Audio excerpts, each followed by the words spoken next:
And so in the laboratory, to make change faster and easier, chemists often add temperature or pressure. They heat things up or they squeeze them together. Right? Think about turning a popcorn kernel into popcorn. You chuck it in the microwave, it heats that kernel up, it heats the moisture up inside, it creates a lot of pressure, it pops the kernel, and out pops the popcorn.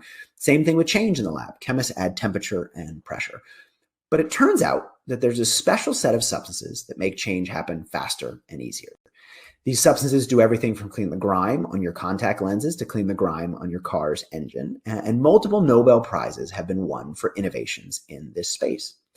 But what's most interesting about these substances is not just that the fact they create change, but how they work. Because they don't actually add more temperature and more pressure. They don't increase the amount of energy required.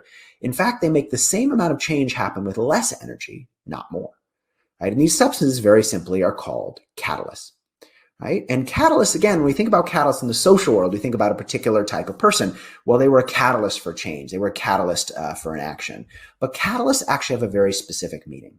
Catalysts don't just create change, they lower the barrier to change. They make the same amount of change happen with less energy, not more.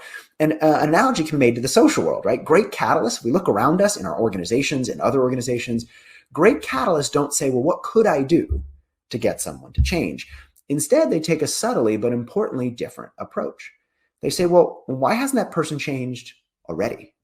What's stopping them? What are the barriers or obstacles that are getting in the way?